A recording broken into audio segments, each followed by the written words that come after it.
time for our annual summer sale, and that means everything on Proko.com is 15% off. It's got to be 20% off for the future. It's fucked. Okay, I guess it's 20% off then.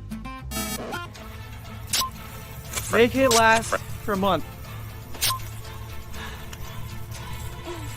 Okay, until July 5th, get 20% off our courses on drawing, painting, sculpting, anatomy, concepting, comics, and a bunch of other stuff. You can double up on discounts by bundling multiple courses and use discount code SUMMERSALE. That's Proko.com and use code SUMMERSALE. Oh, it worked! The future is safe. Proko.com, code SUMMERSALE. Good morning, Dorian. Hello, Stephen. To everyone out there, welcome to another Proko live stream. Today we're joined by Dorian Iten, a shading and accuracy drawing master. You'll have seen his other lessons here on Proko, as well as on his own channel under the name Dorian Iten. Dorian's shading course is a Proko student favorite, and today he's going to talk to us about his upcoming cast drawing course and a guide that you can get today. We'll take your guys' questions here in the beginning, and then just kind of go through them as we work through the process of the stream today. Dorian, how do you want to start us off? I want to start by inviting questions. I have some things prepared. We won't answer them right away, but we can start gathering your questions because we are live. So if you're watching now, anything about cast drawing that you want to ask me, I have 2 demos prepared. One would be finishing and refining, and one would be starting a cast drawing. And I'll show the steps in between, and I'll explain some basics that I've talked about before on the last live stream about cast drawing, where I did a digital demo. But today I'll do a traditional charcoal demo and answer questions and kind of go with the flow of the audience a bit. Okay. All right, that sounds good to me. For those of you who are here live, there's going to be a link in the chat to that guide that I did mention earlier. That's kind of the catalyst is the word that you chose for this, the catalyst drawing guide. We'll talk about it more, but if you guys are raring to go and want to pick it up, it's in there. I'm going to go ahead and throw over to the screen share. Cool. Thank you. So this is me, 2007, I think, when I was doing a cast drawing. And for those of you who don't know, cast drawings means drawing a plaster cast, so a copy of an existing sculpture usually. And the point is to learn how to draw by drawing these sculptures. There are 2 main benefits of doing this. One is that a cast doesn't move, so you can study it very closely, where a model would change the position constantly, and you're limited with how precisely you can observe the model in this way. And the other is the white material, the plaster. Because it's white, you can see all the subtleties of light and shadow on the forms as you draw them. This drawing took me between 3 and 4 months, I think, of drawing 3 hours a day, Monday through Friday. So a very involved project. And I'm fortunate to have that, have had that time available in my training to really go deep. And I went back to Florence 2 weeks ago, a few big weeks ago. Time is flying right now. And I met my old teacher again, Jared, also John Angel. And I went through the academy. I haven't been there in all this time, like 13, 14 years. And we came to the cast collection section, and all these 4 casts that are standing together here, you see Seneca on the left, Giuliano de Medici. I drew all of these. It was funny to see. I didn't draw all the casts, of course. I drew maybe 6, and 4 of them are right here together. It's a family constellation, which is nice. Here's another one. That's the second here, Giuliano de Medici from Michelangelo, which is maybe the 3rd benefit of drawing plaster casts. In addition to them not moving and to them being white, you can study the light and shadow. The 3rd is that you study also how other artists before you have interpreted nature, how they stylize things. Like, this is not how hair looks like on a person, but it's total hairness in marble or plaster. And drawing a sculpture like this in detail, kind of you absorb by osmosis the design sense of these sculptors that created these works. Seneca. So an important concept in cast drawing is the site size method. It basically means that your drawing is the same scale as the thing you are drawing. You could do site size with portraits, with still lifes, but also with landscapes, depending on what you're drawing or painting. Here's supposedly Leonardo da Vinci's hand. Also a charcoal drawing I did, going really in depth, getting all the texture I could find, but still making artistic choices. It's not blind copying, which is maybe a common misconception. And I could see people thinking that drawing these old sculptures, who cares? That's boring. Haha, wait, there's so much to learn. Also about composition, about lighting, like just setting up the light for this was a beautiful project in itself. How to create a composition between the light shapes and the shadow shapes that is balanced and interesting. But also, where do you leave the detail a bit softer, almost like a shallow depth of field in photography, where in the back here, there was more texture on the actual hand, or on the left here, but I chose to keep it more atmospheric and focus all the information I could muster. I put it into the wrist and into the knuckles here. And it's like thousands of micro decisions that all add up to create a work that has real presence and depth. When I was teaching in Barcelona, at Barcelona Academy of Art, we were doing traditional cast drawing in charcoal, also cast painting in oil. And in my department, we did digital cast painting. So this is something you can do also in Photoshop or Procreate. Here's an example from a student of a Photoshop digital cast painting. I don't know how big the resolution is here. Yeah, decent. Or this one. Stephen, I saw you pop in. Do you think that having that level of detail is something that's important to a cast drawing, or do you think that you can tackle it with a different purpose each time?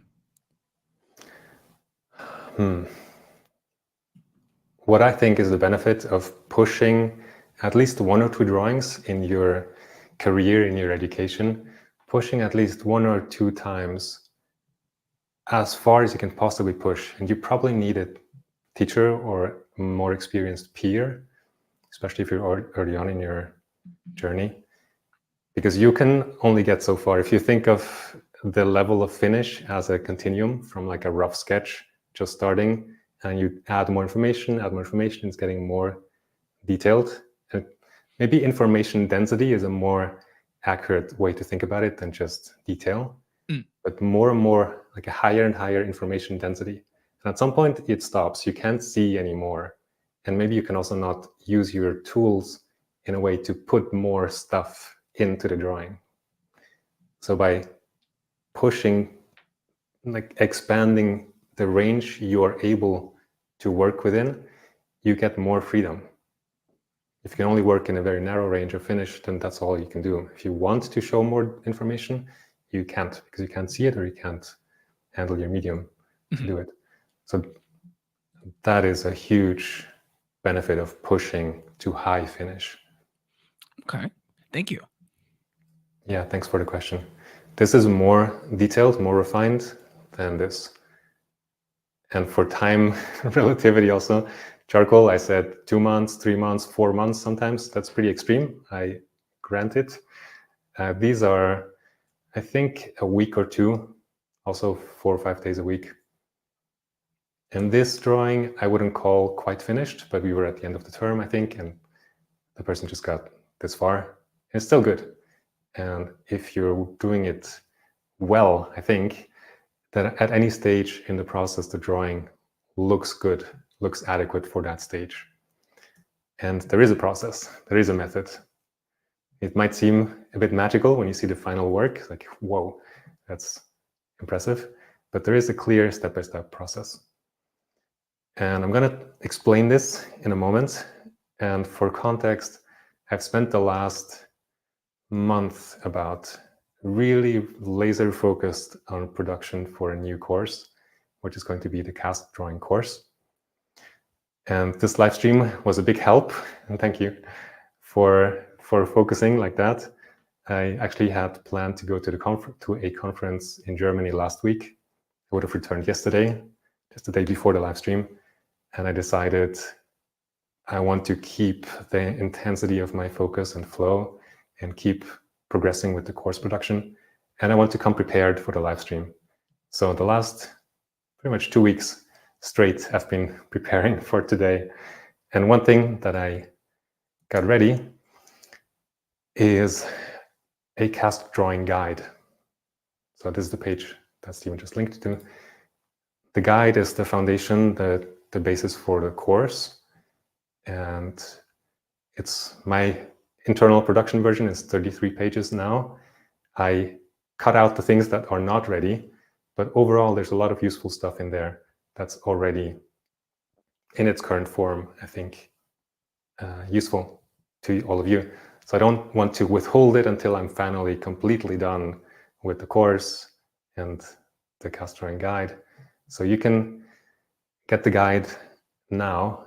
And I've come up with this concept of making a catalyst edition. It's like an early release edition. Some things are missing. Yeah, it's not complete. I am working on it with full effort. And if anyone who wants to support me with getting the Catalyst edition will get all the future updates to it, of course. And the term Catalyst is because with your support, you'll enable me to buy another camera and a video switcher, which will make production much, much easier for me and benefit you in the end with a higher quality of a course and guide. So all that information is at the link in the chat or on screen. There are 3 things on this page. At the top, there's a waitlist for the actual cast drawing course with 7 modules, really in-depth, walking through the whole process. Then there's the guide, which you can get already right now, either €29 as a kind of supporting me, or you can pay what you want through Gumroad on that link. The third thing here is a free download, which is a 1-page cheat sheet with useful habits for drawing from observation. Okay, now before we come back to the steps here, I want to show you something cool. So if we can go back to the camera feed. And by the way, I'll mention it again because some people will have joined now that were not here when we started. I will make this live stream interactive, responding to where you all want to go. So any questions you want to ask me about cast drawing, put them in the chat on YouTube, I think. And yeah, we've got YouTube comments here for questions, Facebook. I think there's also a Twitter one. Oh, wow. So people, Amazing. We've got a few already that I'm just kind of storing up for you. Great, thank you. And maybe at some point we can do a poll to see if we want to go more like which 2 directions for the demo we want to go with. A finishing demo to work on this drawing that I have set up here, or more a starting demo on an empty sheet of paper that's on the back of this drawing board, where I can just start the cast drawing from the beginning. You can do that now or at any point where you feel it's appropriate. So go ahead, like with a couple options. What exactly do you want me to put in this poll here? What kind of demo would you like? Okay. Starting a plaster cast drawing or a cast drawing, one option. Option 2, finishing a cast drawing.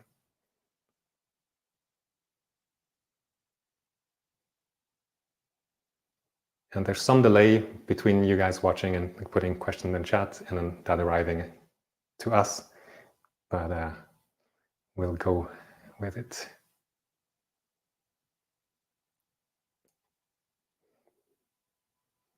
So All right, so that's been started. There was one question here that we got in the chat. I'm not too sure about what they mean here, but while we're kind of like waiting for them to catch up with the poll, someone said, nah, I'm finding the exact one from the person. And you tell me if this makes sense to you. So looks like the name is Toddy. Would carbon copy paper be viable to use for the transfer rather than the pouncing? And then I asked for a little follow-up. I asked pouncing, and they said, I think he'll cover or smear graphite on a page, then pounce from the reverse side of it to transfer the image. Not sure about the process.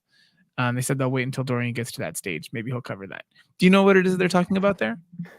I can answer now, I think. Yes. Okay. And maybe it will not make sense to everyone until we get to that stage in the process when I explain it. But I think it will work. Short answer, carbon paper should work too. You just need a way to trace your cartoon drawing, which is your preparatory block-end drawing. As long as that's transparent paper, you can flip it up, put the carbon paper beneath it, flip it back, and then trace. Should work.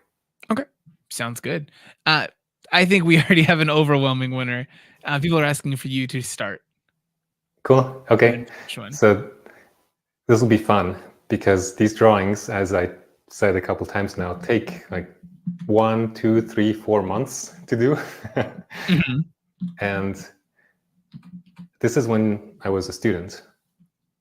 And I have not done a cast drawing in quite a few years. But in the production for the course, I am filming myself making cast drawings. And I did the drawing that's here in 6 hours, maybe, just going speed running, cast drawing. And I'll attempt to do the same for the demo. You can see that. There's no way that can go wrong. So this will be a great time.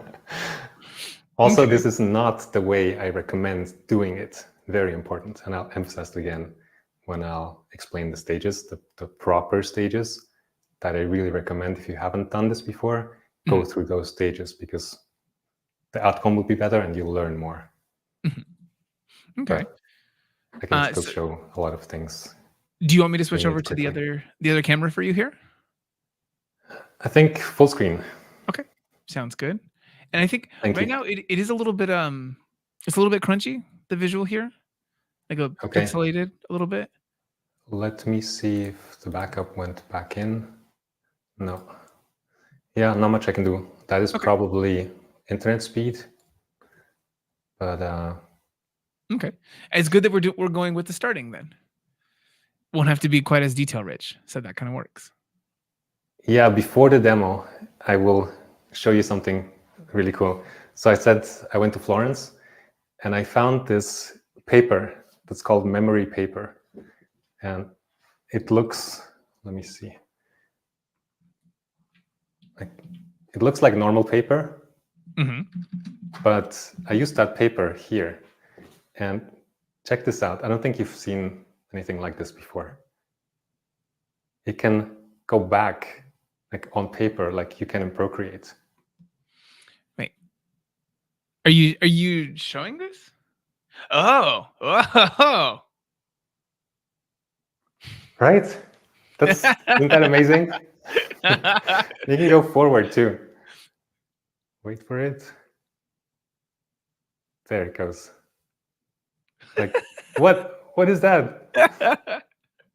What is it that you're using Amazing. for achieving this? I'm very curious. So it is magic, but it is video magic. This is the actual drawing. And it was so inexpensive too, I'm sure. Yes, €2.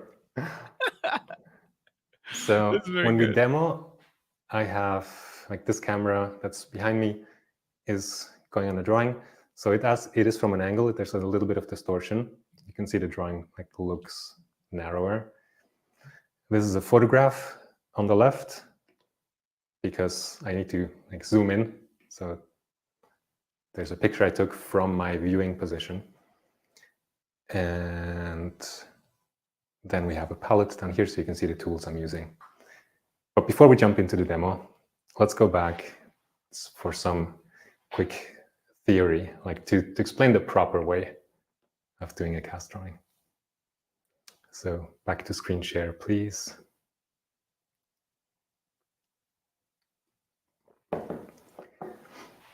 So there are, of course, many ways to, how do you say, slice a pie, I'm making that up, of doing a process. This is pretty close to the method I learned. Well, these are pictures from back then, so it's exactly the method that I learned.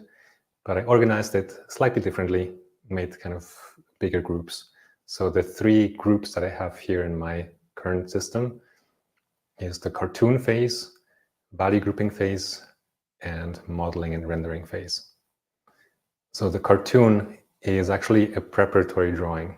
You do it on a separate sheet of paper. Let me open that in Photoshop. Or we can zoom in here. Yeah.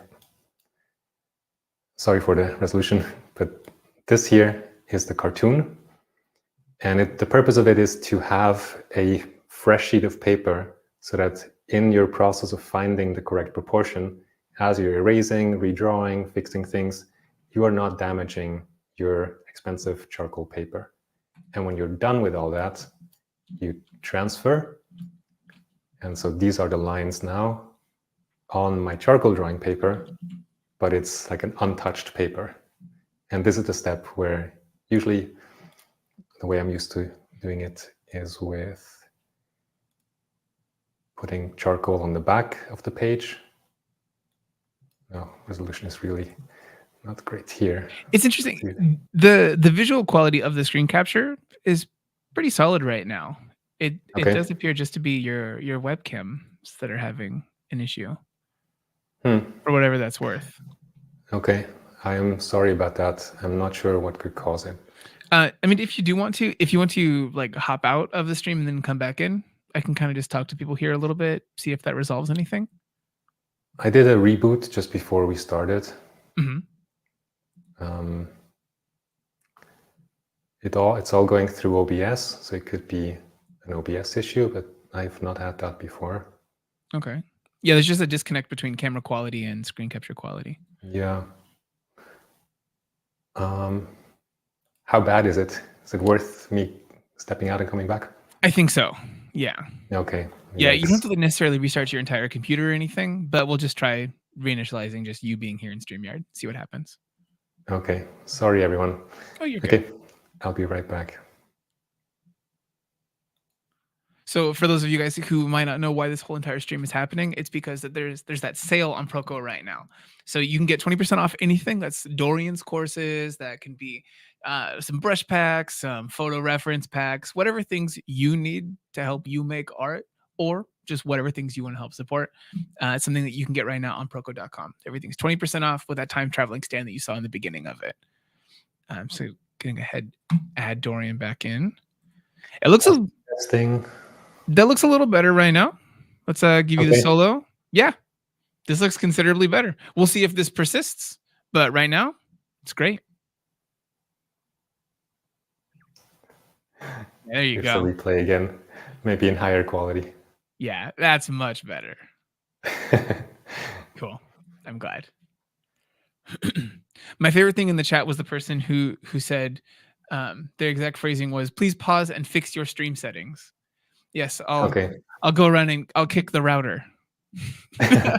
Yeah, well, that is an issue if you're streaming directly from OBS, but I'm just sending a video feed directly into StreamYard. Yeah, not much I can do. But this is great. Thank you for inviting me to join again. So back to the screen. Okay. Do you want to do? I need to share. You'll have to add the screen share back in. Yes. Here we go. Wonderful. We'll see if this is the source of it. We're about to add it back in. Let's see. Also, everyone here has loved the magic trick that you've been doing on screen. Great. The undo paper. I'm glad. I'm sorry if the quality party pooped my trick. Someone here is asking, will the memory paper be on sale too? We don't have the memory paper. You have to go to Florence. Yeah. to this tiny art store. So the transfer process, like, this is the cartoon. So a regular drawing paper, kind of cheap or normal drawing paper. You do a block in, you tone in the shadows, you tone in the background, so you have 3 values. This is the final cartoon. Not a lot of detail, but a lot of accuracy on the essence of the proportional relationships. That's the point of the cartoon, and to protect the actual drawing paper. And then we transfer. So I do this by taking a transparent piece of paper, putting it on top, and tracing all the lines with red. This will be important later. Trace with red on the front, then flip it over, and what I do is add charcoal on the back. So that's what you see here. Where all the red lines are on the back of the paper, I put charcoal. And you could use carbon paper, I think. I don't have much experience with it, but if it's carbon, charcoal, chemically, I think it should be fine. And then I trace all the red lines with a black pen so that I can see where I've already been, which is really important. And then that's the finished transfer. We're now on my pristine, high quality charcoal drawing paper. I have all the lines in the right proportions. And then we go and transition from the cartoon phase to the value grouping phase. And here, first I tone in all the darks as a no-tan or duotone. And then I do a really important step, that this is something I think that's a benefit to be at an atelier type school, because you learn these technical things. We grind the charcoal into the paper, and I'll do that in the demo too, which you probably should get to soon because limited time will limit how far I can get. But so I tone everything in like this. It's pretty scary because you're going like full black with the soft charcoal. And there are some parts of the drawing that will be white in the end. You cannot make proportional mistakes at this stage. Some places, yes, they're more forgiving, but some places are not forgiving at all. That's why we do a cartoon beforehand. So then fill everything in, and then this is the grinding in stage, where you're working the charcoal into the paper. By doing that, you're creating an even tone, but more importantly, you're creating a tone that you can work into with control. If you skip this step and you just put down charcoal, it will come right off. Like you touch it with your finger by accident, it just goes super bright. And we need really fine control for modeling reflected lights and things like that in the shadows. So this grinding process will make everything lighter, which if you're lucky is just the right value, but probably it will be too light. So you do it again, fill everything with black charcoal, grind it again, and it will go lighter again, but not as light. And now it's really worked into the shadows. The charcoal is really worked into the paper in the shadow areas, which is good.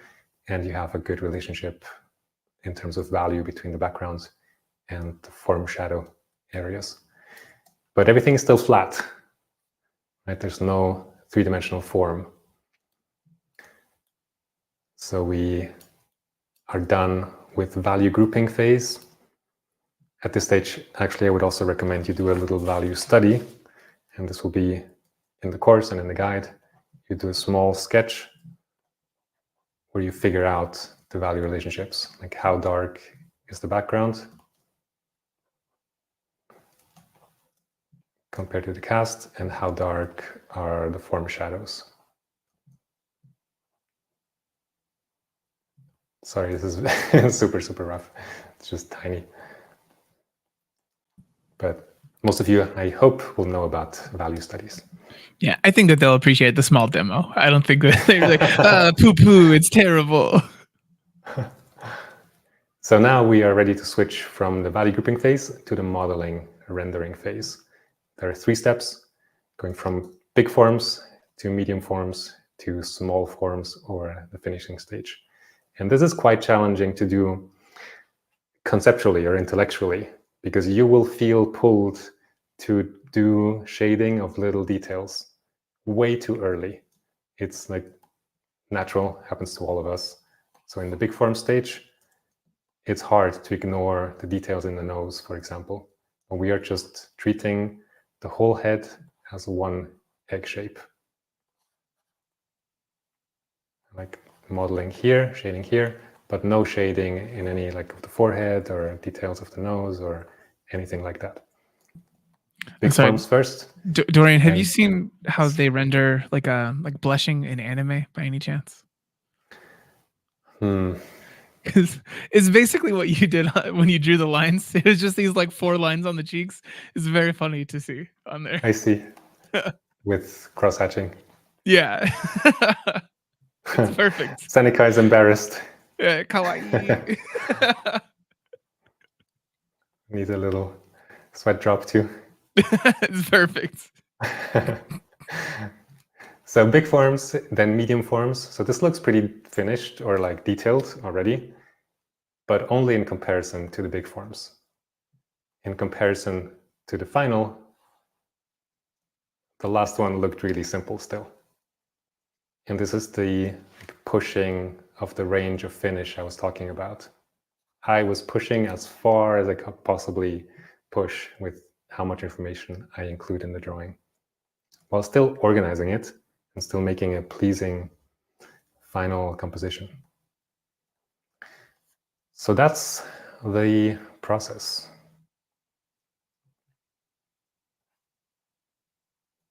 Yeah. Okay.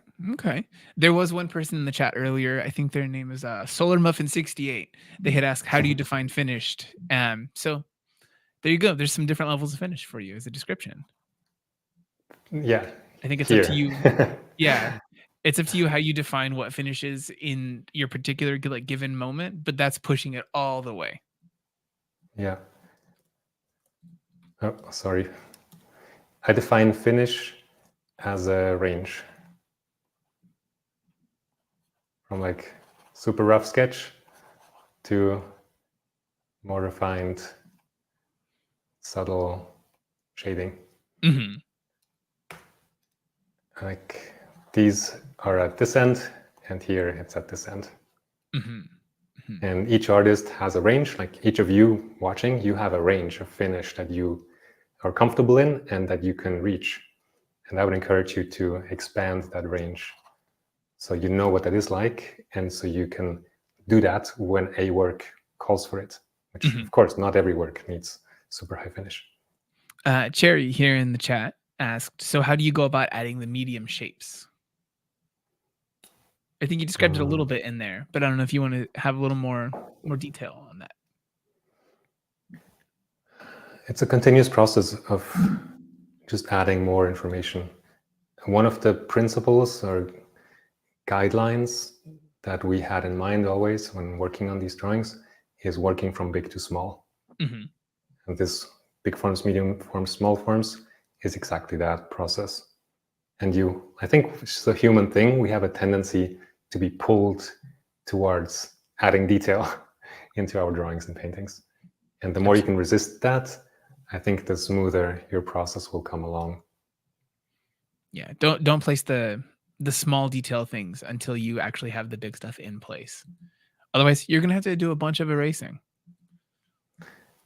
Yeah, which people if you're good with proportion, or if you have an underdrawing, like a cartoon or a solid block-in, there are ways of working where you go from just a line drawing or maybe a notan where all the shadows are toned in, to jump from that directly to the full finish.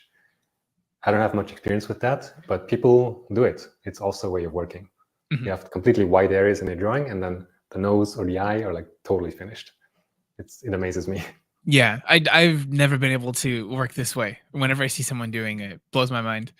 It's just not the way that I work. If people did want to find out more about kind of like blocking something in, working it from like big to small details, I think they could probably find out a little bit about that from your shading course. Yes. So the shading course is specifically about shading, creating the illusion of 3 dimensions on a flat surface. It's my flagship course, like my main thing for the last 4 or 5 years. And that's on Proko. And there's also 3 drawing guides, which I thought that's where you were going, but I haven't shown you this slide before. Show the slide. Talk about the slide. So there are 3 drawing guides, which on Proko are bundled together into one course, which you can find, yes, at that URL, proko.com/Dorian. And there are 3 separate drawing guides about the fundamentals. First one is accuracy. So how do you get those accurate proportions? There are 5 kind of mental models, tools you can use to find proportional mistakes and get an accurate drawing. Then values is about how to organize and control tonal values. And light is a condensed version of the shading course. They have an ebook component to it, so you can read the information, but also about 1 hour of video for each of these. Okay. Sorry, I just had to interrupt with that one. Please continue. Yeah, thank you. I think I have a bunch of slides, of technical things that I can jump to depending on the questions. Let's maybe do 3 questions and then go to the demo. Okay. All right. So I want to start with one of the ones that people got in nice and early here. So Philippe was asking, is there any advantage to drawing casts rather than live models? They don't move and they are white. So they're not moving. You can really get the proportions accurately. And the white surface means all the subtleties of light and shadow is clearly observable. That's it. It's really good for you to draw things of different materials, different local values. But studying light is easiest on a light material. Absolutely. All right. Let's see. So this is Tony Dutz, a very funny name. You mentioned making a lot of small creative decisions rather than simply copying. Do you have any tips on actively developing that ability and putting more of yourself into your work? Ooh, that's a big question, I think. Do you want to save it for later? No, there's not too much I can say other than just keep working, like draw, paint, and have that in your mind when you do the work. Okay. Yeah, I do think it's something that kind of comes with the practice over time as you develop your technical skills. Naturally, the things that are just innate, internal to you, start coming out as you develop and make the other more technical things a little more automatic. Yeah, if you're present to your own preferences, what you like and dislike. Absolutely. We have another one here from Adrian. Let me try to get this one on screen so people can read it as they go. So this is from Adrian asking, do you need to use a ruler for drawing straight lines in your work? Do you have any advice when to use a ruler and when not to? Great question. I use a ruler when I need an actually straight line, like when I'm cutting a piece of paper or when I'm doing perspective drawing maybe. But when I draw something organic, I do not need a straight line. Like a ruler line is dead. It has no life anymore.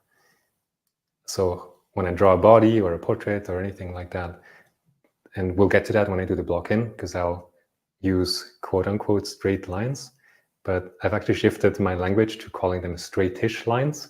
Okay. Because they're not straight. Like when you say straight, people think ruler. But I don't want any ruler lines in my figure drawing or my cast drawing, because these are organic forms. They're always convex or concave, but usually convex. Yeah, I agree very much. Okay, that's your 3. Do you want to do any more, or do you want to move along? Let's go demo. All right, let's get into it. But if more questions come up, I think maybe you can keep an eye on the chat. Oh, definitely. And throw them my way. So I need to do some rearranging. Okay. Yeah, Dorian has quite the studio setup in there. There's these multiple cameras you can see in the background of this one. There's one hanging from this post. It's a lot. Yes, it's getting better. I've made a lot of improvements in the last couple weeks. Yeah, I think one of the funnest things as you're getting to kind of like be a professional artist or do this as your full-time thing is develop that space, find what works best for you, and then undo all of it as you learn new things that are actually better. It's a classic one. Well, we have the top of the screen, but I hope you can That's live with okay. it. Yeah. So we can switch here. Perfect. It's a little bright. It's complex. There's so many things to think about. Absolutely. Make this What do you think a has been little darker. your favorite, most recent change in your studio space? This camera, Mm. for sure, and the setup. So I can, vacuum underneath it. There's nothing getting in the way, and I can move it. I can swivel it over here and take a shot of what I see when I step back. I'm standing here when I'm drawing. Mm-hmm. Oh, maybe I should. No, let me just explain it here. So the side size method, cast drawing method, you stand on an observation point, usually 2-3 meters away from the cast, from your setup. And this is the location from which you make all your decisions and observations. So you walk back here, you look at the cast, you look at your drawing, and you decide what to do next. Then you walk up and you do that thing, and you don't look at it from here because you can't see. So you walk back on your spot, which I have a little tape mark on the floor here, and you reassess and then decide, was that a good thing to add, or was it actually making it worse? And then go back up and make the change. And you work like this, like a dance, walking back and forth. Okay, I appreciate that. I think oftentimes there are people who have only worked digitally, who are oftentimes watching live streams, and so it's always good to have that little bit of practical knowledge for traditional work. Yeah. So this is the. I need to stop my magic. I was filming, and this is actually the cartoon stage. So it's a separate piece of paper. There are 3 sheets of paper here. The last one at the top is the cartoon, which I'm removing now because we are going without a like, what should we call it? No safety net, like free solo, like climbing without a rope. Free solo drawing. So there are 2 sheets of charcoal drawing paper. This is Fabriano Umbria paper, I think, which is pretty thick and has a nice texture, so you can grab the charcoal. You'll see when I start drawing. And there are 2 sheets of that. The first one is just padding, so that when I draw on this, I'm not straight on the drawing board. I see. Okay, and then I have this setup, which gives us the cast as a photograph and the drawing here. And maybe what I'll do is make the focus here manual, so it doesn't go in and out. Mm-hmm. Please, thank you.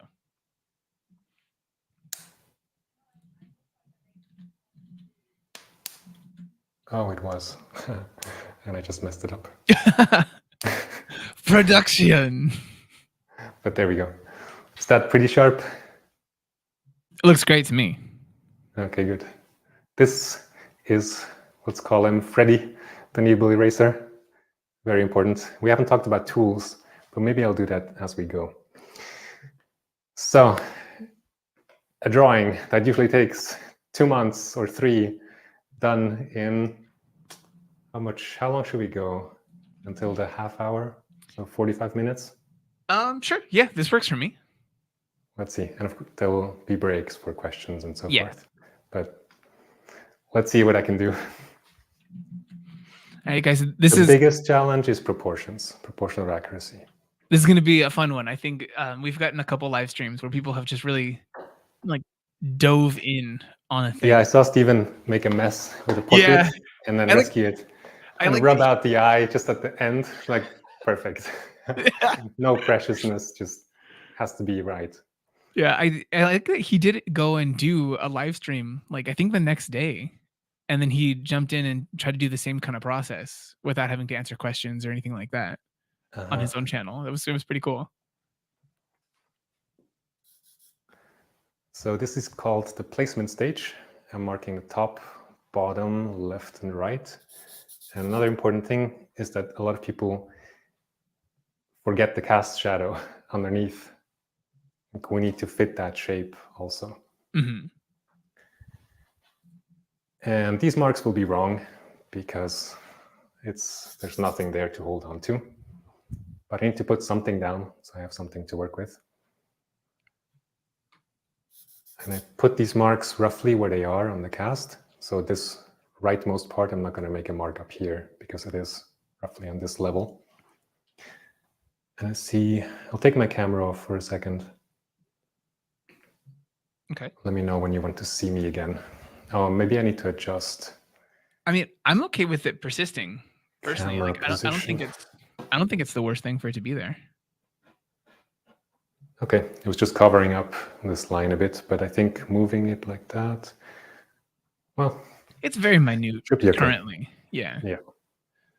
And I'll bring back the palette when we need to talk about materials. Right now I'm using B, like soft charcoal. The charcoal brand I like is Nitram.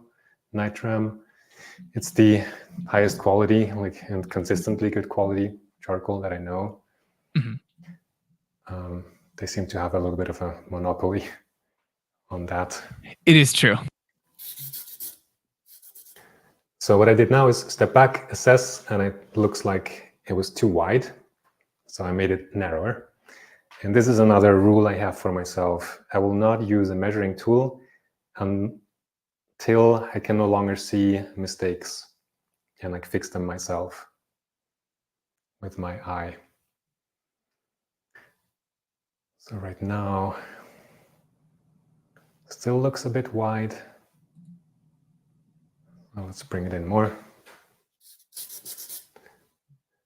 And it will not match exactly what you see here to what the photograph shows there, because this is slightly angled, like when you're shining a projector on a wall from an angle.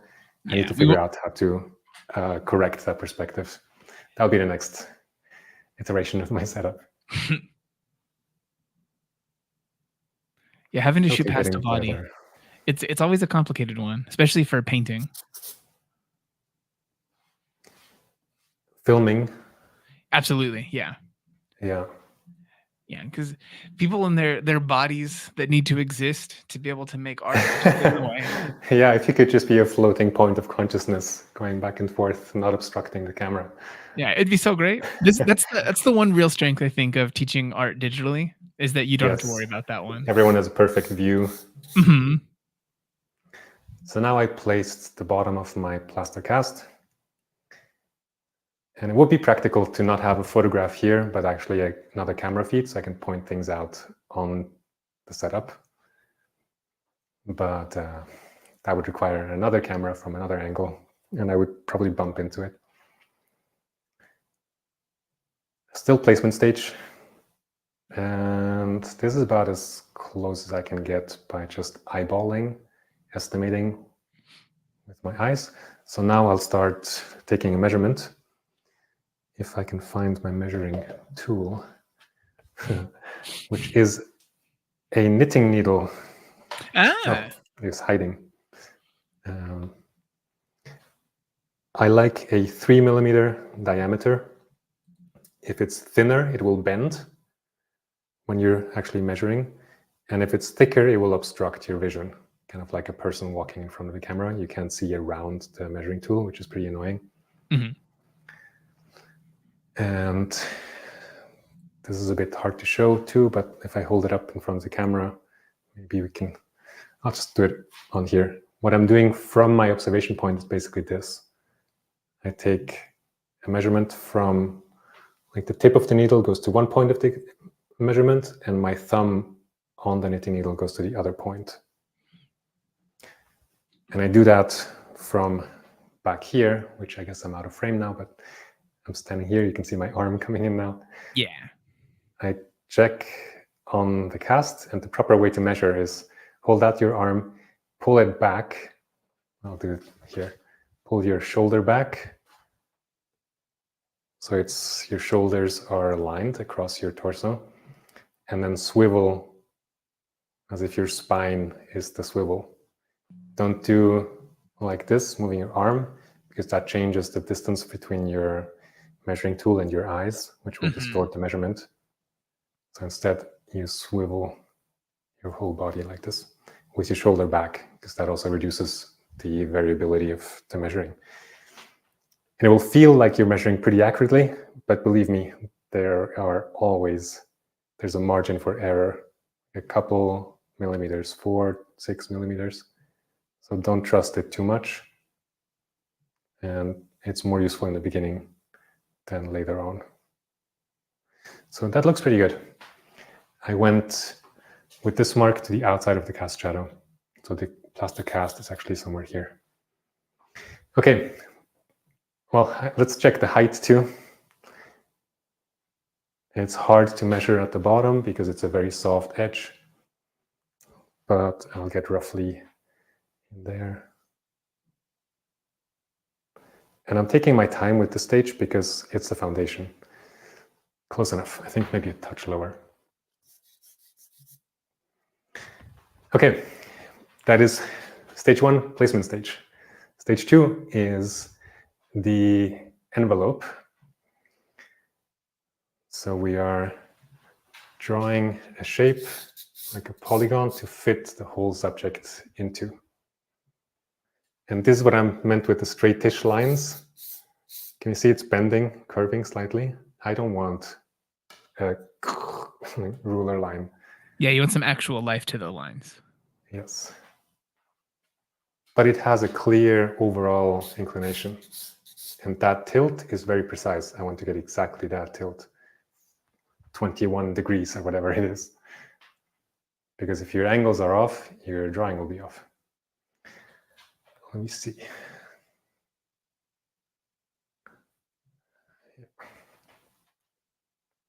Okay.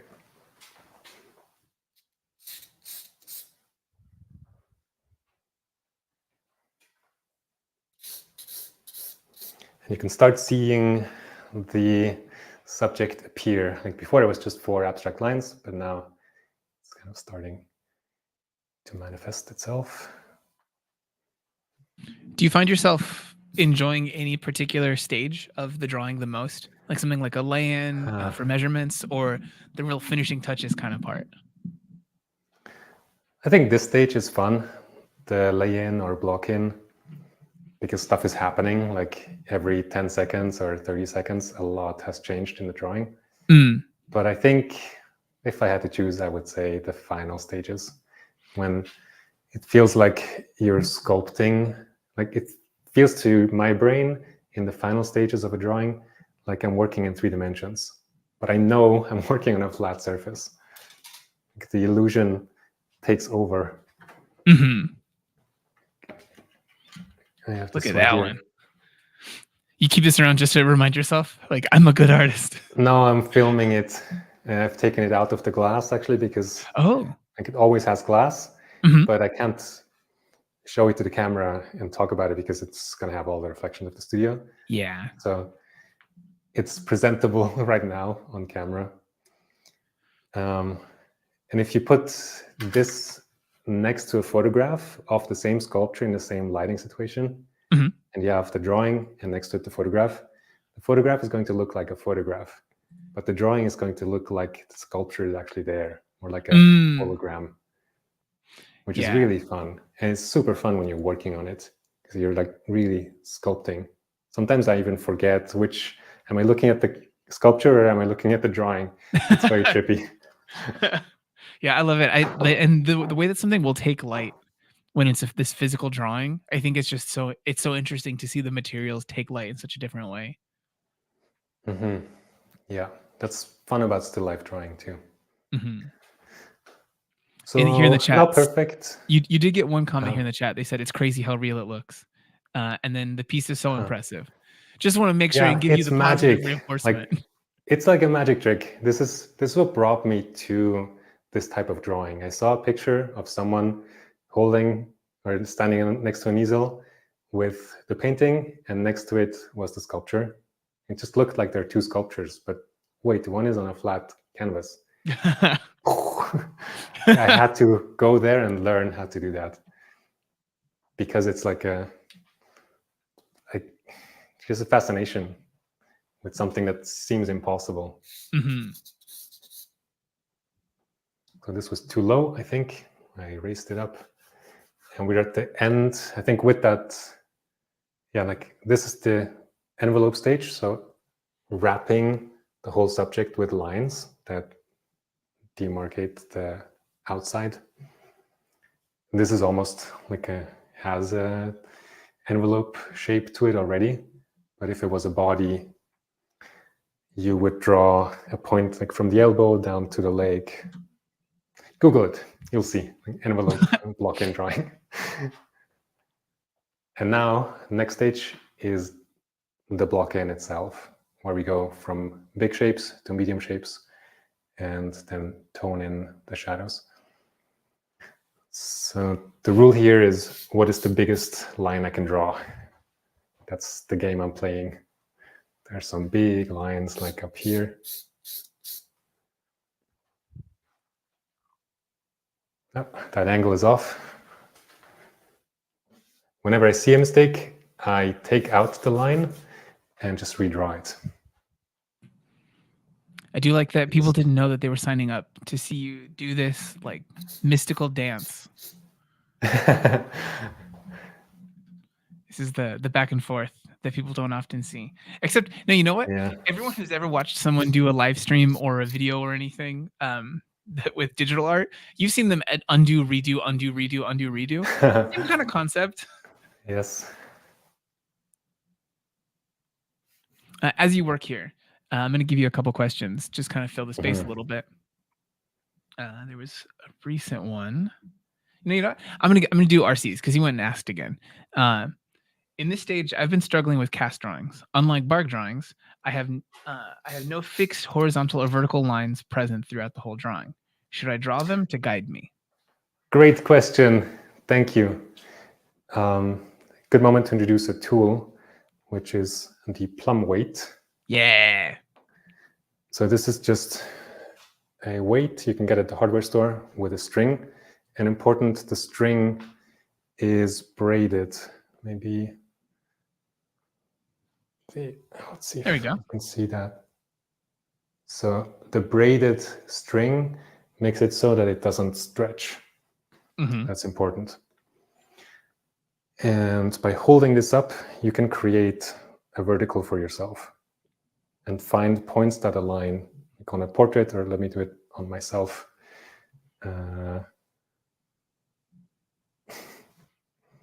See the front of my face lines up with nothing.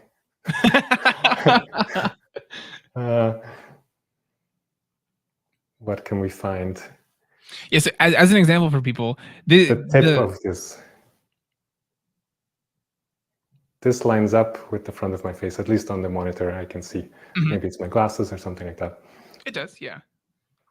Yeah, the way that people will choose, I don't think that people will think about plumb lines very often. At least not as often as they should. It's something that you choose what you're using to reference. It's just a tool for you to catch related areas. Yeah, very useful to draw from life. Mm-hmm. And so what I wanted to bring up related to this, which I can't quite show because I can't move the camera, but how can we do this? We can't really. You can put up a line kind of permanently over your actual setup, which in my case is a photograph, so like I can't put anything in front of it quickly. But you could mount a string, usually a black string because it shows up well against the white of the cast. You can tape it at the bottom, tape it at the top, and then you have a reference for a vertical. You can draw that line in your drawing as well. And this is helpful for judging angles in relation to the vertical, but also spaces, distances, like how big is that little triangle in there? If it's much smaller on the setup, then something is wrong. So that's a good aid that you can use for yourself if you set up a cast like this, or a still life or anything of that nature. Did that answer the question, or was there more? I think so. Yeah, I think you got that one. Thank you for that. Yeah, thanks for asking. Your brain also has the ability to know what is vertical and what is horizontal. So you can hold up your knitting needle or your plum weight string and make a horizontal to check things. You can even check things across. So again, this is a photograph on the left, but on the real setup, I can align my knitting needle or plumb line with the bottom mark here and bring it all the way across and see, does it match on the actual setup, which is helpful. So I can see the top, for example, if I'm aligned or if I need to bring it up higher, which I think I need to do actually.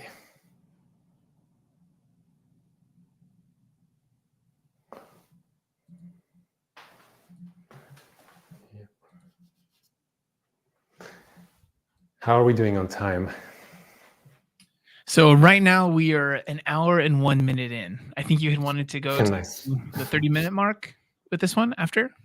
Yeah. 28 minutes or so. Mm-hmm. And as everyone can tell, this drawing is practically finished right now.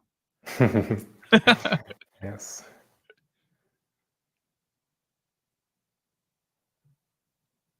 I guess I can give you another question. This one probably won't require any sort of like demonstration or anything. But Jeff had asked, what stage of the drawing is the most difficult to master? Most people struggle most intensely with proportions for representational drawing like this. And if that's something you're interested in, like drawing from life, drawing portraits, drawing things that look like things, and having to have precision, which is not needed in every facet of art at all. But if it's something you want to do, the most effective way to train that, I think, is with memory drawing. Oh, see, I was going to say they should go to proko.com/Dorian. Great timing. Yes, on the accuracy guide, which is part of the drawing fundamentals bundle on that page, the accuracy guide has a section about accuracy training where I demonstrate the way I've trained myself to do that, which involves very quick feedback on whether you were actually accurate or not by checking your drawing, by placing it on top of the reference digitally or with paper. So I think that's the hardest to master, proportional accuracy.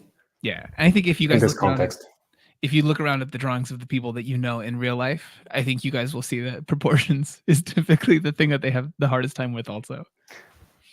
Perspective also. If you're more in concept art, entertainment art, I think a lot of people would benefit greatly, me included, although I'm not specifically in that field of art, I guess. Most of us benefit a lot from studying perspective. Absolutely. That will pay dividends tremendously. There is actually a Proko course that I can neither confirm nor deny is coming out pretty soon, specifically tackling this concept with Marshall Vandriff. Marshall's course. Marshall, it comes out. Please gift us with your course so soon. It's so it's coming out this year. It's so good. It's just I can't. Marshall doesn't want to have that public date, until it's like really locked in. But it's done. It's freaking done. It's so good. It is. Yeah. Wow. Yeah, he doesn't want to put that stamp on it, But yeah, it's great. Okay, I'm struggling. There's a lot of information here and not much to hold on to, but I need to commit. So I will approach this right now by placing the pupil just with a mark. And then when something is there, I can see, is it too high or too low? What do you guys think? Let's ask them. Do you want to have that be the finite thing of, is it too high or too low? Yeah. Okay. We'll take a moment for the feedback loop to come through. I think it's quite a bit too low. Let's see here. Let's see what they say. They've been answering pretty quickly. Maybe not so bad. When I hold the plum or the knitting needle across, it lines up pretty well. Okay. Yeah, if you guys don't be afraid in the chat not to answer something if you think it's just fine. You don't have to say anything. We can do this kind of. If that helps a little bit, you can follow this line across and see where it would land. Actually, it doesn't look so bad. They chose to go with too high so far out of 14 votes, but it's like 57 to 43. So okay, that's I think that seems like a people saying it's just fine. Net average. So I was thinking it's too low, quite a bit too low, but I am undoing that internal statement. I'm going to leave it where it is for height, but left and right. Is it too much left? Like, should it go left or should it go right?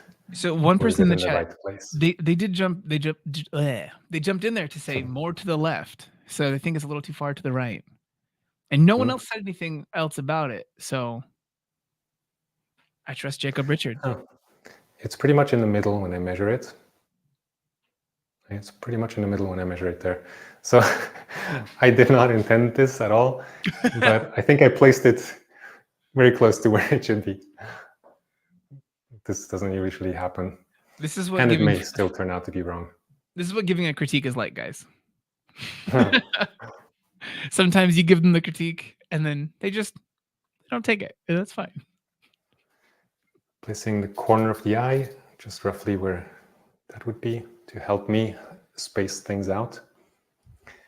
And I will work like this pretty slowly and persistently, just making things more and more true before I add tone, because adding tone is a commitment. If I add this in black and I cut in too far, I cannot go back. I cannot get the white of the paper back that I need in this area of the drawing. But I'm gonna jump into toning in pretty quickly now, pretty soon, even though I am not technically ready. Streams, you got to do it live. Jump right on in. I think that space is too tall there. Yeah, I would agree with that one. So it looks too high, like the top is too high, but when I measure, it's not really. So let's bring the eyebrow up. Mm-hmm. Yeah, I think it's just the relation between the two that makes it feel that way.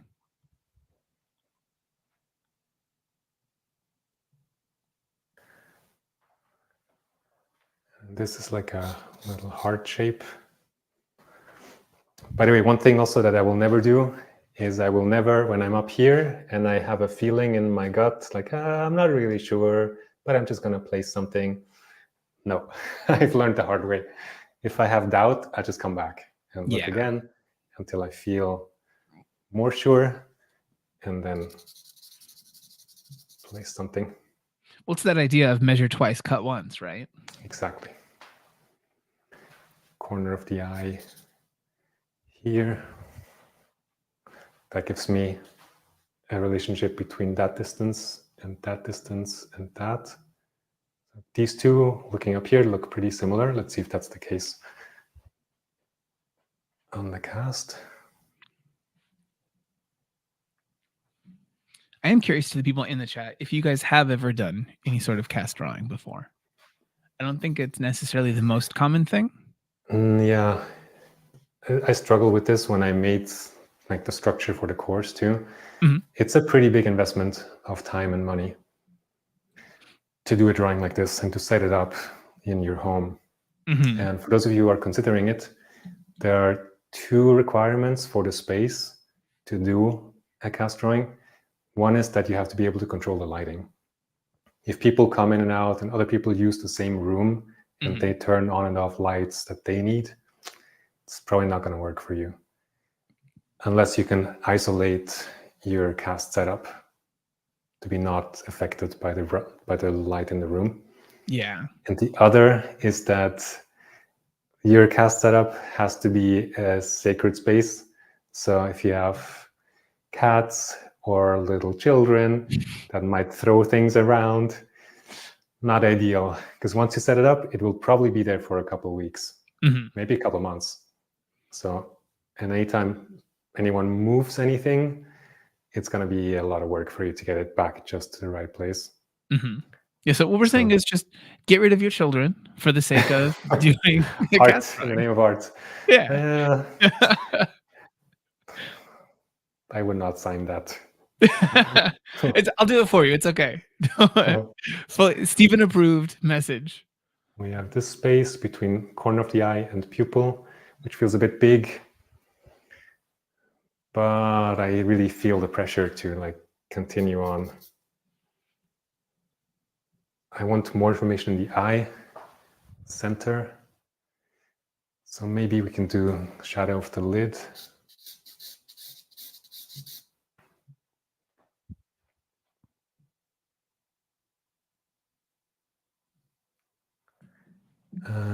I think this line will be very helpful.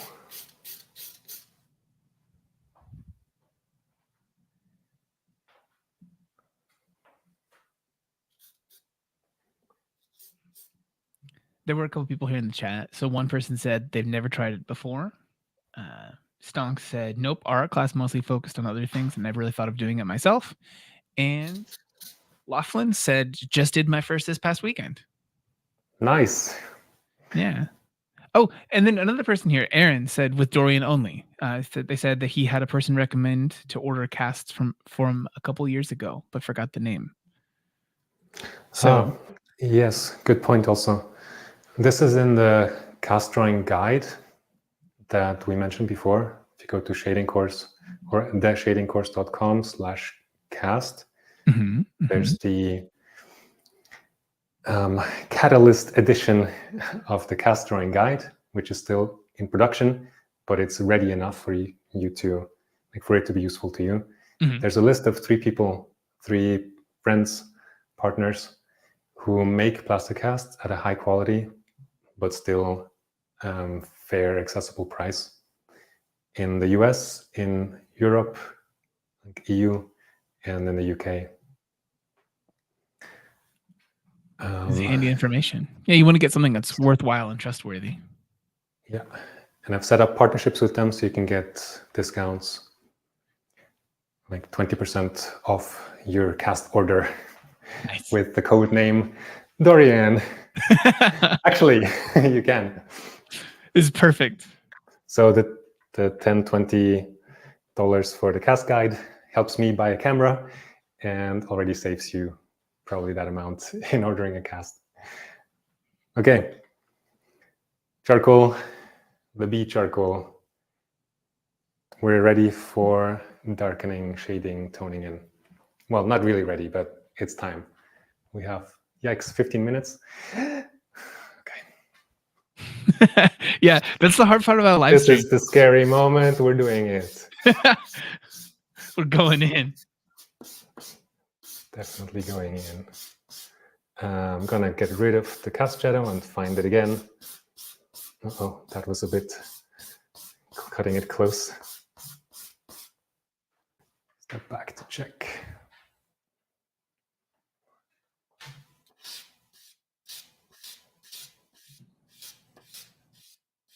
I'm going a bit easier on the pressure as I get close to the light shapes, so I could push out again if I need to.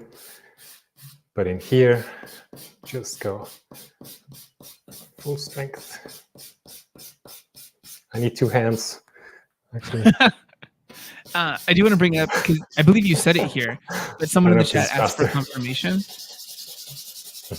They asked, this is still the B? Yeah. Okay. Yeah, you had said it. I just wanted to make sure there. There are B, green, this is soft, orange, well, looks brown, but it's orange, is medium, and then blue is hard. Stonks in the chat says this part has more tension than most horror movies. That's fair.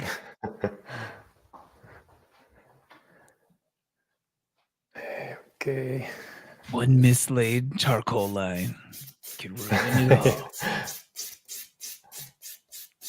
I want to get to the grinding in part. Also, I think that's quite useful to see.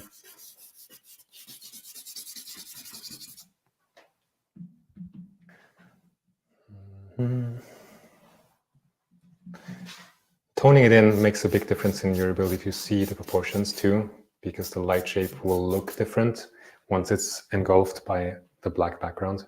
Mm-hmm. I like the use of the word engulf for this situation. I think that's incredibly. It is engulfing. It's nearly swallowing it up. You can also see all the charcoal dust falling. It will collect in the easel. And I like to take a wet paper towel to scoop that up after this stage, because this creates a lot of shavings.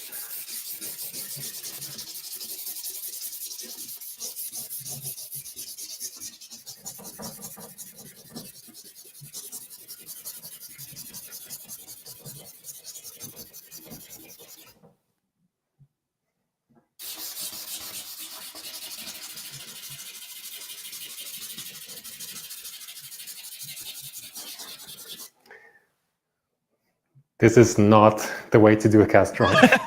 Just to emphasize that again. Yeah, this take is that, take that as speed running. Every live stream ever. Okay, let's assess the damage. Mine definitely feels wider. Maybe it feels okay on the stream because you have perspective distortion, making it narrower. Mm. But I think even there, it looks a little bit too wide. So we can come in from the sides. Oh, good moment to talk about tools. Look at my little poor charcoal. There is a tool called a charcoal extender. And what I like to do is put a brush in here. There's a ring, so undo the ring, stick a brush in, and pull down, which opens up the top. And then you can take off its little skirt and stick it in. I don't really have time for this, but here we go. Now you can use it all the way to the end. Mm-hmm.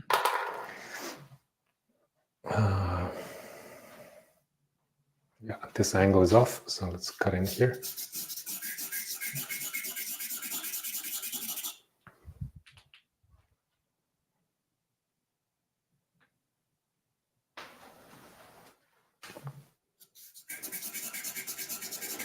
When you hear people say that painting is all about drawing, or like the drawing stage of a painting, I think this is what people often mean.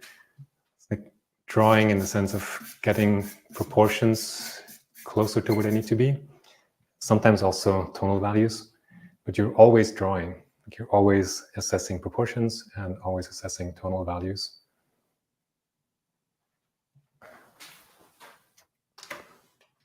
Now I'm actually drawing, like I'm really drawing, but you can draw with paint in this way. This should be concave this way. Sorry, convex like to the outside. I think this can come up. Any big mistakes you guys see? Anything I should fix? So Adrian in the chat said, I think the top right corner is a bit too sharp. I rounded that out a moment ago, so I think That is better now. But maybe still. Yeah, I think so far they're the only person brave enough to give you any notes in here. This is full of mistakes. Yeah, that's just the nature of the beast. I think I went down a bit too far here.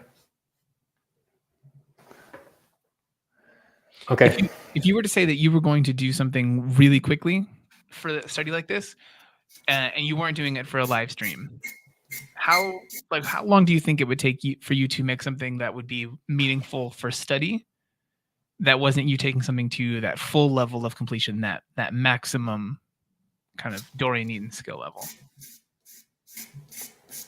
It'll be useful for you. I would know what it's for. I would have to know what it's for. I think that would dictate what's define useful. Okay, that's fair.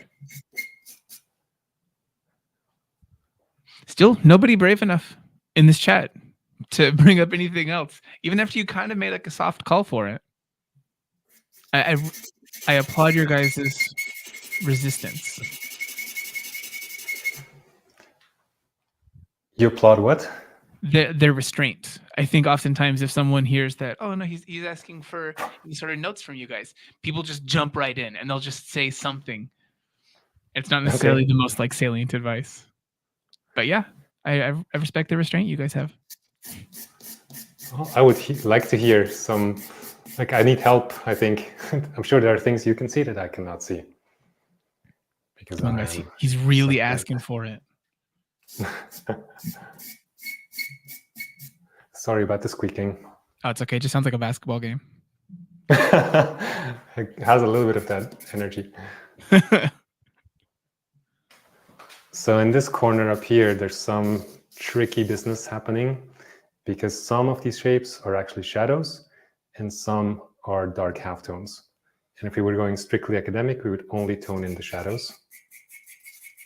Like this is a shadow shape. This around here is dark halftone. It's still part of the form light, so the light is still hitting that part of the surface. But we don't have luxury to do that in this very rapid study. Mm-hmm. Stonks here in the chat is just saying, I'm just letting the master do his work. Thank you, thank you. I think you'll have a response to this one. So Aaron in the chat says, mistakes. With Dorian, it adds a little. Reassess, adds a little reassess. Love it. Why be a perfectionist so early on? I think we actually, you addressed this a little bit earlier. Yeah, it's interesting. That one makes me want to say, I am being a perfectionist all the time. Like with every mark I make, I'm very demanding of that mark being exactly where it needs to be, but not too much, because you can do that to a point where you're completely locked up. You need to keep adding information so it becomes easier to see the mistakes. But if you add too much too quickly, you just make a huge mess. Yeah, so if your name is Joel, you don't have to be too precise or anything. Dorian's not demanding perfection of you. But if your name is Mark, he's demanding perfection. Who's Mark? I don't know. You said you were demanding perfection of Mark. Some people. Oh, you got me. I was so worried that was just going to go silently, and it would just be the worst, because it's a dad joke, you know? I walked into it unsuspectingly. So we're running out of time, but there's more to do to flesh out the eye. But I want to show you this grinding in business, which is also a little dramatic. So there's a blending stump. Maybe see here. There are two sizes that I use, a small one and a big one. When do you pull out the different sizes? Is it just for the area that you're going to cover with this? The scale of detail I'm working with, scale of precision. Right now, big stuff. So what I do is I'm going pretty vigorously. And I'm working the charcoal into the paper. And you can imagine if I do that like somewhere next to the white and I press into it, there's no way to get rid of that ever again. But if we don't do that, I'll show you. If we put a brush into this, you can lighten it pretty lightly, or you put an eraser in here. Goes really light. But if we do the same brush here, it just makes it more even, but it doesn't make it that light. This is one of those things I that have much more control tonally after I grind it in. Yeah, people who aren't the most experienced with charcoal kind of think of it as this like wispy, unknowable magic thing that they'll never be able to master. And it's just because there's a couple extra steps for your intended purpose. Yes. This is an important extra step. I'll turn this back around to see the more final stage. You did get a question from a person in the chat asking about the brush that you used. What kind of brush is this? Any brush. And these actually I cut the hair. So the shorter the hair, the more the brush will work like a blending stump and just really work the charcoal into the paper. The longer the hair, like if it's longer than this, it will lift off the charcoal rather than grinding it in. So I don't know, anonymous brush has no writing on it. This is a Tintoretto synthetic extra. Was this a brush that you had previously used for any other purpose, or were they obtained for? These are probably oil painting brushes that got a little hard. Nice. Yeah. In the cast drawing course, and probably the guide too, there'll be also instruction of how to sharpen charcoal. I love your videos on this. There are new videos coming. So I missed an opportunity for a joke, like also turning this around, like, ta-da, I'm done. 3 months drawing in half an hour. But that was not the plan. I brought this up again to show you the more later stages, which this is still not done, but it's getting closer. You said this would be the product of 2 months? As a student, probably something like that. I mean, it's 3 hours a day, afternoons or mornings, like either or the other would be spent on the cast drawing. The other half of the day typically on figure drawing. So you get 3 hours per day, Monday through Friday. Probably, 2 months. Okay. Would be a standard duration to really get in there. I appreciate that one. Yeah, there was a person asking this question in the chat. I think you answered that beautifully. Okay. So let's ask again, what differences do you see now in this one? There still are mistakes and differences. Okay. You guys have to answer now. I think this shape is not tall enough. Like it's a too narrow triangle. It's a bigger triangle on the other side. This needs to come down. So that I could try doing it with a blending stump. Sometimes I have a piece of paper and clean the tip of the stump. Let's see if that actually takes anything out. Yeah, it does. Okay, I'm stepping back. There's a point right here where it really kind of dips.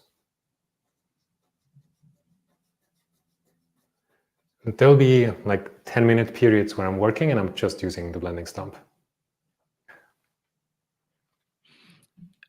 Because it creates the smoothness in the appropriate place. So right now I used it to erase, but you can also use it to draw. Like we need a bit darker tone up here. So I use the other end and I go into the background and pick up some material and then work it in.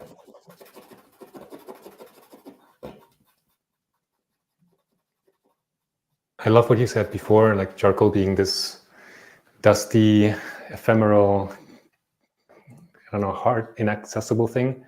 I think this thing of making a charcoal stick so you can actually control it is huge. Absolutely. It's really important. Yeah. I think it's that, I think one of those last steps that a person, I think, well, unfortunately, it becomes one of the last steps people often learn when they're already pretty committed to charcoal, where I think it would be kind of handy for people to at least know about it existing a little earlier on. So we do have some notes from the chat here if you would like those. Yes. Okay.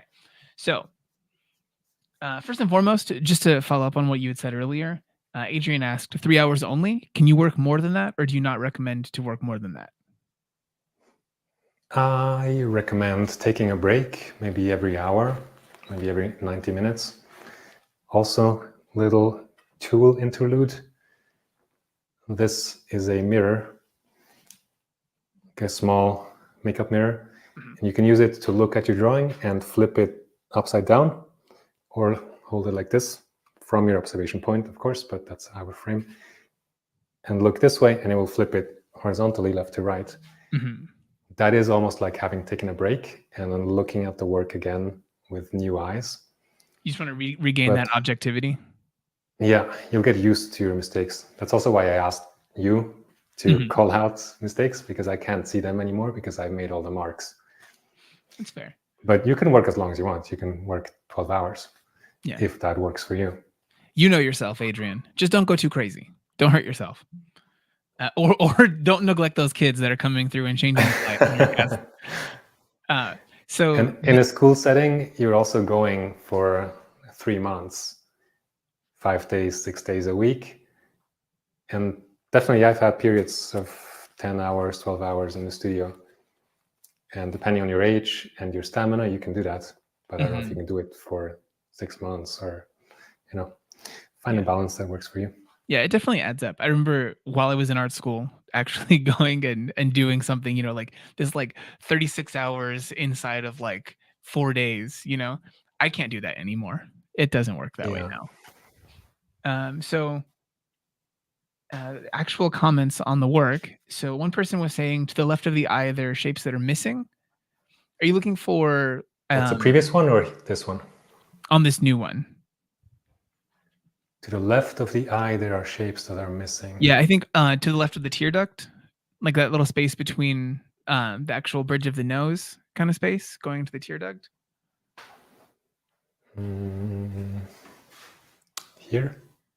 Just above in there, in the the actual dark area. Oh, in the shadow. Yes, I haven't gotten to those yet. But we can do that. So here we can work with charcoal, and I know we've reached the time, so maybe this is going to be closing out soon. I can put some charcoal down and then blend it with the blending stump. And maybe because I'm working in such a dark area, just pick up some material from the background and then go in. And from up here, I really can't see what I'm doing at all. So I need to step back, assess what's that shape actually look like, what drawing for me in this context is shapes, values, and edges. So what's the shape of it, proportions? What's the value of it, how dark or light? And what's the edge or transition, the softness between different shapes of different values? Usually if there's a problem, it's one of those categories. It's either a shape problem or a value problem, tonal value, or an edge transition problem. There was one comment here. I think this is a product of this one actually being very accurate and the angle of the camera. But Reza said the big primary shape should be a little wider. Yeah, this is the distortion of the camera. I think if I make this perpendicular to the camera. Yeah, there we go. More like this. Yeah, hopefully that assuages your guys' concerns on that one. Let's see. I think those are the main commentaries that you have here for this. Okay. I think they just trust you, Dorian. They don't want to say that you have done anything wrong. As much as you might want it, I think they're either in full approval of what you've got so far, or they're just scared that you're going to get mad. Or what if they're wrong? I think it would take quite a lot for me to get mad. I in do this agree. I think this is, situation. yeah. No, any final questions? I don't want to So go too long for people. there was one question here. This was much earlier in the chat. So they're saying, what if the style you'd like to pursue has more straight lines? How can you incorporate the energy of the figure drawing into that? Are those two separate questions or one The person's same, connected. question? Yeah, Okay. they're asking how they can incorporate the like some more energy into having straight lines, even if they want to have some pretty rigid straight lines. Play with it. It's your style. I don't have. There's no answer I think I can give. Okay, that's fair. Yeah, I The think straightness is also a spectrum. I think this is a really useful kind of meta principle of a range of things. Range of finish, range of straightness, whatever ranges you can think of. yeah, and It's even a like compositional tool, stylistic tool. even if you still have a straight line that's in there, just giving it like a little bit of an extra lean towards one direction, it can still have the perception of like a bend, a curve movement, a little bit more like that. We actually have a recent video about that on Proko here on YouTube. You guys check it out. It's free from the Drawing Basics course. Chris asked, "Why did we go from the tone to the finished piece? The finished piece, time." Yeah. You guys voted in the beginning of it whether you wanted to see something that was wrapping something up or the actual like foundational stages of the thing. You guys voted for the beginning, so we showed the beginning, and then he showed you guys the final stage. There's only so much we can do inside of a live stream for a drawing that's recognized as being something that you can take as far as your skills are able to. Yeah. But next here would be finish all the shadow shapes, tone the whole background and get it to the right value. There's a fun tool for that also, which is a kitchen sponge. It's gonna make a mess a little bit now because I haven't ground in everything. But if I do this, you get to pretty much the value that we need. It's a little bit too light now. Yeah. But with the grinding first, like I did here, and then doing this, you'll get the right value. And then we can bring in the cast shadow again. Oh, ouch. Oh, yeah, I saw it happen. It was, no, you're so careful before. That's what happens. You don't pay attention for a moment. Devora here in the chat was asking, does Dorian use comparative measurements or more of a sight size method when he draws? Both. The answer is yes. I use that or that. With this, you don't need to use comparative measurements. In fact, that's one of the strengths of using a sight size setup, that your subject is the same scale as your drawing.